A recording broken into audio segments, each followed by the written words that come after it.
Assalamualaikum warahmatullahi wabarakatuh. Perkenalkan, nama saya Siti Nabila Suryana, nomor absen 30. Saya akan menjelaskan tentang latar belakang terjadinya pemberontakan PRRI Permesta. Jadi latar belakang pemberontakan ini terjadi karena tersentralisasinya pembangunan di Pulau Jawa, sehingga daerah-daerah di Pulau Jawa seperti Sumatera dan Sulawesi merasa tidak puas akan dana pembangunan yang dikeluarkan oleh pemerintah pusat. Rasa tidak puas mereka ini menimbulkan rasa ketidakpercayaan terhadap pemerintah, sehingga mereka memutuskan untuk menyampaikan aspirasi mereka kepada parlemen untuk mengubah kebijakan, tetapi mereka merasa kesulitan, sehingga mereka memutuskan untuk menempuhnya dengan cara lain, yaitu dengan cara memberontak terhadap pemerintah. Assalamualaikum warahmatullahi wabarakatuh. Nama saya Maisa Rizka Tifana. Di sini saya akan menjelaskan tentang gerakan apa saja yang dilakukan oleh PRRI Permesta. Nah, PRRI saat itu membuat kabinet PRRI karena tidak setuju dengan adanya kabinet Juanda. Nah, pada tanggal 15 Februari 1958, Letnan Kolonel Ahmad Hussein memproklamirkan berdirinya Pemerintahan Revolusioner Republik Indonesia atau PRRI dengan Perdana Menteri Syafruddin Prawira Negara. Nah, pada saat menjalankan pemberontakannya ini, PRRI mendapat sokongan dari Permesta yang mereka berdua sama-sama ingin adanya pemerataan di seluruh daerah di Indonesia, serta keduanya sama-sama anti komunis, di mana karena itu mereka mendapat dukungan dari Amerika Serikat. Nah, selanjutnya itu akan dijelaskan oleh Amanda. Lalu tujuan dari adanya gerakan ini yaitu untuk menggaungkan adanya otonomi daerah karena pemerintah cenderung berfokus pada wilayah Pulau Jawa dan menuntaskan aliran komunis yang ada dalam pemerintahan. Assalamualaikum warahmatullahi wabarakatuh. Nama saya Nazam Umaira, absen 23 dari kelas 12 IPS 1. Di sini saya akan menjelaskan tentang proses gerakan separatis PRRI atau Permesta. Gerakan separatis ini dimulai pada tahun 1949, di mana terjadinya rasisme antara pemerintah pusat dengan dewan-dewan militer di daerah, terutama di Sumatera Barat. Jadi di Sumatera Barat ini terdapat divisi banteng yang beranggotakan para pejuang kemerdekaan Republik Indonesia. Tapi oleh pemerintah, divisi banteng ini dikerucutkan hingga bubar dan membuat para dewan militer marah, kecewa, hingga membuat dewan banteng mereka sendiri. Pembentukan dewan banteng ini memicu pembentukan dewan-dewan di daerah lain. Hingga pada akhirnya, pada tanggal 20 Desember 1957, dibentuklah Dewan Gajah di Sumatera Utara yang diketuai oleh Letnan Kolonel Hussein.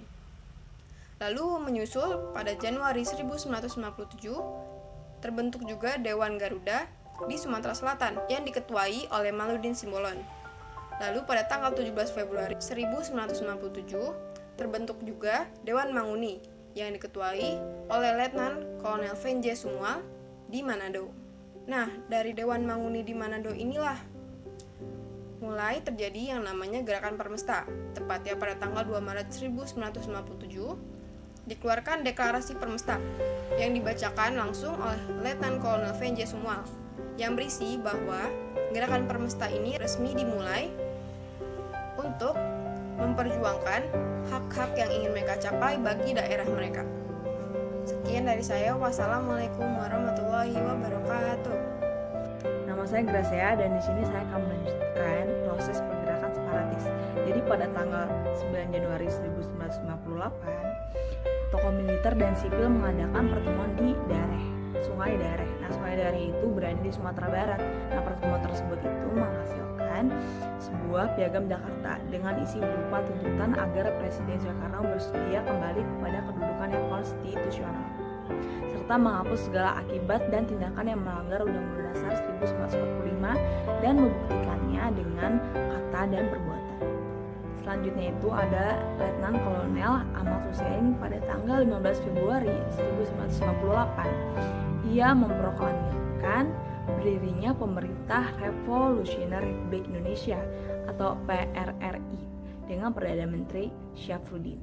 Nah, hal ini merupakan respon atas penolakan tuntutan yang diajukan oleh PRRI.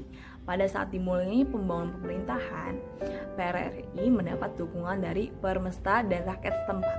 Dengan bergabungnya Permesta dan PRRI, gerakan kedua kelompok itu disebut PRRI atau Permesta. Nah, selanjutnya pada tanggal 18 Mei 1958, sebuah pesawat pengembang B-29 milik Amerika Serikat berhasil ditembak jatuh oleh Kesatuan Anti Serangan Udara TNI. Setelah pesawat tersebut membombardir sebuah pasar dan lapangan udara di Ambon, pilot pesawat tersebut berhasil ditangkap hidup-hidup dan menjadi kunci bagi Indonesia untuk membuktikan keterlibatan Amerika Serikat dan dalam pemberontakan yang sedang terjadi.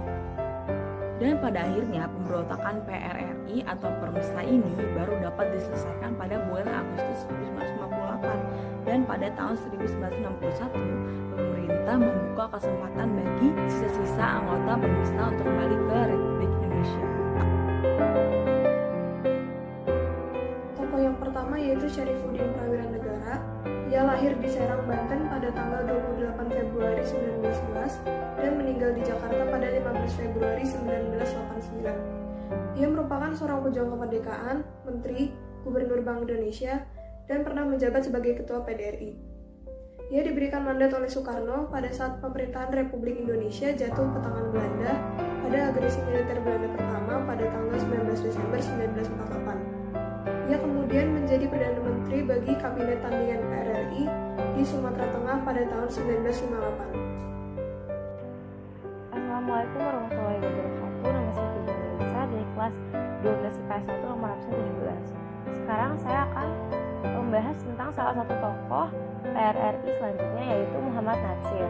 Nah, dia itu lahir di Alahan Panjang, Lembah Gumanti, Sumatera Barat pada 17 Juli 1908 dan meninggal di Jakarta pada 6 Februari 1993. Nah, pada umur 84 tahun dia meninggal.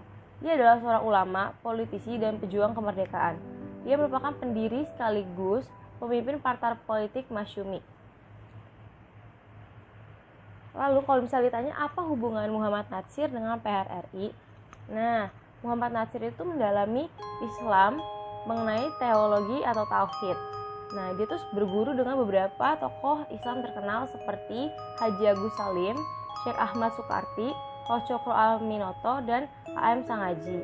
Natsir ini menolak dengan keras ide sekularisasi dan westernisasi ala Turki di bawah Kemal Atatürk.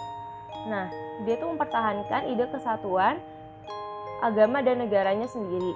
Munculnya kegiatan kedaerahan yang berpuncak pada pemberontakan daerah dan PRRI pada tahun 1958, Natsir itu yang saat itu dimusuhi oleh Soekarno bersama dengan Syafruddin Prawira Negara dan Burhanuddin Harahap melarikan diri dari Jakarta. Maka dari itu, Partai Masyumi dan PSI Syahrir dipaksa membubarkan diri oleh Soekarno. Di antara itu ada beberapa jasa Muhammad Natsir.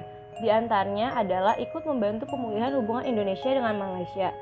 Lalu lembaga dakwah yang ia dirikan sedikit membantu pembangunan rumah sakit Islam dan pembangunan masjid. Lalu dia juga berhasil mengirim mahasiswa untuk tugas belajar mendalami Islam di Timur Tengah dan menjadi tokoh nasional yang religius seperti Amin Rais, Yusril Izzra Mahendra, dan Nurkalis Najib. Itu saja tentang Muhammad Natsir. Terima kasih.